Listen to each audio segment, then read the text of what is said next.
Everybody sees in the current year the escalation of toxins dumped from the sky. They call them death dumps. We're seeing an increase in number, and it seems to be like there's an increase in the amount of toxins that we're inhaling. Are you witnessing anything of this nature? Very definitely. I've been watching this for the past few years, and I've noticed this in various locations in California, as well as other states, and even in Europe. Last year I was in Switzerland in May and visiting some relatives, and I was up in the high mountains, and sure enough, we had chemtrails placed all over the sky. When I spoke to my cousin about that, he said, well, I thought those were just plane exhaust from the plane. And I said, well, the gaseous discharge from the plane usually lasts only a couple of minutes, if at most. I said, but these are crisscrossed and they spread and they're interlacing. And so then he said, well, who's behind it? And I said, well, that's a good question. I said, this is a worldwide movement. And I said, it's really an experimentation. They're testing the military capabilities, number one. They spray the skies, and then they'll see how many people have gotten sick, how many people have died. And so then they'll extrapolate that and to make a military weapon out of that, to see if it's going to be an efficient military weapon. So they're treating us like laboratory animals. Exactly, just like guinea pigs. This is not the first time. I mean, it's a very sophisticated method. I mean, during the so-called American Civil War, which was really an uncivil war, the armies used to kill a sheep and then throw it down the well. And then when the invading army would come in, they would drink that water and they would all get sick. And this was the biggest cause of death among the military during the Civil War, was diseases of gastroenteritis, diarrhea, and whatnot. So they're using this as medical experiments. Exactly. Hello everyone, welcome to Global Government News. Today is Tuesday, March 15th, 2011. I'm Darko. Welcome to part 4. This is the final part for today, and I appreciate you joining me and sticking with me here in this news bulletin. Like I said, I had a lot of news to cover, and it includes this video that actually has the most articles. So without further ado, I'm just going to move forward here.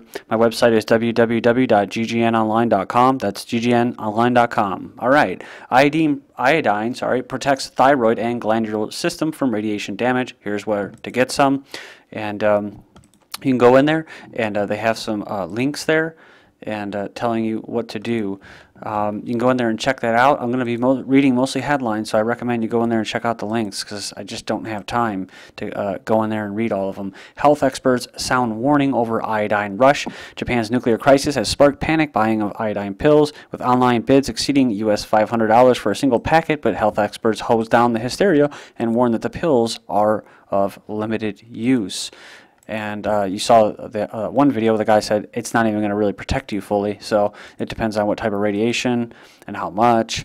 No harmful radiation from Japan expected in U.S., says the agency. U.S. is not expected to experience harmful levels of radioactivity from Japan's damaged earthquake-hit nuclear power reactors, the Nuclear Regulatory Commission said on Sunday. And like I said, I don't know if that's true or not. I've seen other charts where, you know, how the a jet stream goes from in the Pacific Ocean from Eastern Asia to Western United States. It'll go and hit United States, and then because of all the mountains, it'll basically curve around that and go north into Canada and then come back down. But the charts that I was seeing, the graphs, the digital illustrations, were showing that it was going to go straight through the mountains and all that. I don't know if that's possible, but hey, I'm just throwing it out there, guys. Potassium iodide runs low as Americans seek it out. Japan takes charge of own relief efforts. I thought that was a pretty nice picture there. And they said earthquake-prone Japan is prepared for earthquakes, probably more so than any other country. And Red Cross already dispatched 62 national disaster response teams, totaling more than 400 doctors, nurses, and administrative workers. And you can go in there and check that out. Japanese ordered indoors and radiation leak crisis. We already covered that. Iran urges citizens to avoid Japan trips. Then China urges evacuation of nationals in Japan's quake-hit region. And it says here China prepares to pull its citizens from northeast Japan. And then we have Germany to shut down 7 pre-1980 reactors. And 23 U.S. reactors have GE designs more susceptible to failure in emergency. And Factbox, U.S. redirects warships over Japan radiation risk. Some of those individuals were exposed to low levels of radiation. UN alarmed at huge decline in bee numbers, a little bit of a typo there. Mass honeybee deaths now occurring worldwide, says UN. And then we have toxic acid leaks from East China Chemical Company. And then Redondo Beach, dead fish, toxins found in sardines that died by millions. And what was the chemical? Domoic acid. Check that one out. Links posted. Watch out for toxic ingredients in sunscreen. And it goes through here. Sun's Cancer Group ridiculously says never expose your skin to natural sunlight. And, you know, to people that just watch TV and don't have any common sense, they'll be like, well, why? Well, why would you want to do that? You'd want to avoid the sun, right? You don't want vitamin D. And it says here, cell phone, and let's just, yeah, like I've mentioned in some other videos, let's just exclude the fact that Native Americans and most indigenous peoples lived in the sun most of their lives and didn't have cancer. So there's something that we're doing here in modern society. I say we're not getting enough nucleosides into our diet, but hey, if I say that too much, I might get locked away. And you'll never see me again. Cell phone radiation possibly tied to decline of birds in southern India. Cell phone radiation, look at this. Cell phone radiation is leading to bird deaths and decrease in their population. So if it's doing that to the birds, guys, what do you think that's doing to humans? The region has witnessed a drastic fall in the bird population over the past couple of months. Environmentalists are convinced that the abundance of cell phone towers are the cause. Just a quick point. These cell phone towers are going up more and more and more, and you'll see the big ones, not just regular little cell phone towers, they call them cell phone towers, the wireless networks, but you'll see these big gargantuan towers, the red and white ones usually, that are like, I call them skyscraper towers, or Egyptian phalluses. And that's pretty much what they are, modern Egyptian phalluses, all these towers, and they're used in weather modification. If you notice where all the spraying is going on, where those towers are located, look above, and you'll see blue skies, while all the other skies are not blue. Why? Is because they are being used to distribute all of these cloud-seeding nanoparticles that they are spraying along with the chemicals. Observed, I brought up to a friend of mine who also keeps his eyes open. You know, basically, was that the birds, to me, I don't think that there's that many birds.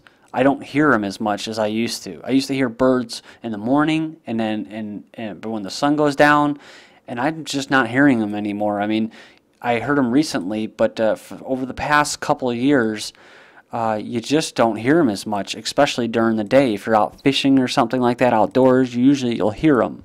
So that's something that you should pay attention to. FDA, DOJ file injunction over Tylenol plant manufacturing issues. Then we have Texas teen basketball star collapses during timeout, dies shortly after. So it says just as a small town, Michigan begins to recover from a tragedy of losing a favorite son. That's right, he had a heart attack because he had a large heart. Now this Texas teen basketball star collapses during a timeout.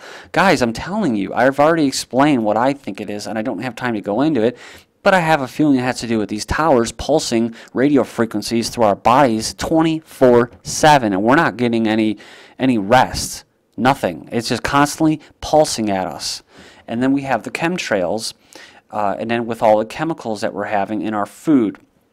And I think it is leading to this. Totally what? Healthy people having problems like this. Young people too, right? Someone actually thought that, posted a comment that they think that there's a possibility that this is being done on purpose for organ harvesting purposes. so they can use more organs from younger people. Don't know if that's true, but if it is, that's pretty sick and dark. But hey, we're living in a dark world, right? Everything's upside down. So Pew poll, clear majority of Americans support legal abortion. All right. So then Pennsylvania finds more abortion clinic violations and doctor quits.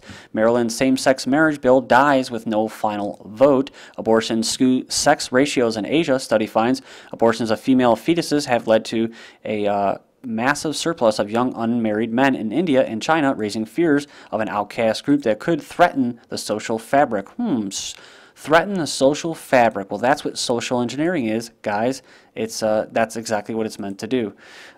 Destroy and restructure society, basically the way that the elites want, the scientific dictators. Herman Cain, quote, "It's not Planned Parenthood, no, it's planned genocide." And he basically supports ending all federal funding for Planned Parenthood, an abortion business that he said was founded to target African Americans, and is continuing that mission. And he's right, it is targeting African Americans. And then you have Reverend Wright, who is basically when Obama was running for president, saying that he believes that AIDS was created to wipe out the African American race. So, preemie birth preventative spikes from $10 to $1,500. The price of preventing preterm labor is about to go through the roof. And it says, congratulations, it's a baby boy and a half. So a gargantuan baby is born in Australia. TSA to retest airport body scanners for radiation. TSA cooked the books for years on cost. Federal versus private screening. Group says body scanners, an unreasonable search. And then we have new body scanners for Cook County Jail. So they're going to go ahead and radiate these people. Oh, they're prisoners, right? They're prisoners. It doesn't matter. They have no rights. Let's radiate them. Who cares? We'll experiment on them. Well, most of those people are in there for victimless crimes. So I don't think it's right. U.S. promotes risky herbicide in Argentina, untested nanoparticles showing up in thousands of consumer products. And I think they're going to tell you, the FDA, no, they're made to protect these people, these corporations like Monsanto. Maine town becomes first to declare food sovereignty. Multiple studies link autism to mercury, which is still present in most flu vaccines. Epilepsy, migraine drug linked to 2,000% increase in birth defects. HHS warns that all infant formulas are contaminated with toxic fluoride. And then we have this. Check this out. Your focus has been on global health crises in general, and there are many of them, obviously, but so many Americans, as you talk about, with poverty are struggling to just buy a gallon of milk or to fill their tank with gas. How do you convince Americans and lawmakers to care about global health crises and global health issues? I think, we all fundamentally care about our neighbors, right? And we are a very generous society. If you ask most Americans, do you believe in generosity? They'll say, absolutely. I mean, it starts at home. And when you start to say to somebody, there's a child in the developing world, and we could save their life by spending 13 cents on a vaccine, would that be a good investment? Most people would scratch their head and say, yeah, I'll give up my coffee today, my coffee drink, to give 13 cents to a child. And then you say, okay, but if there's something that they're dying of that we're not, a pneumonia, which affects many, many millions of children in the developing world, that vaccine costs $3. Would you, for one dose saves them for their lifetime, would you spend $3? Most Americans would say yes. And so I think what we have to do is help Americans understand that the type of foreign aid that we're talking about is extremely cost effective. Bill and I wouldn't put our own money into something that's not effective. We've committed $10 billion over the next 10 years to vaccines because we so believe in them. And I think when Canadian boy moved to U.S. over end-of-life dispute. Parents of a terminally ill Canadian toddler deemed to be in a permanent vegetative state had moved him to a Catholic hospital after a Canadian court ruled that doctors there could remove his breathing tube. A new effort to simplify end-of-care wishes, so there you go, going to help you out. Big Pharma seeks little patience, talking about experimenting on children. Competitive parents' lightest weapon, talking about DNA home testing kits. And it says here, support grows for strong action on smoking. This is about selectively breeding. A number of amputee soldiers on the rise. Bullied teachers, 145K public school teachers physically attacked by students and threatened with injury. Bullied boy at Chifley College suspended after fighting back. Passenger prayer spurs security alert on flight to L.A. Then we have man sues Struger Hospital over beating. Alcohol detectors could come standard with car. Women need to be drunk to have sex. Former Haiti leader free to return. Artisan returns on Thursday. U.S. urges Articide to delay return, and Haiti candidates unfazed by Artisan's return. He is a good guy. You should vote for him. Thank you.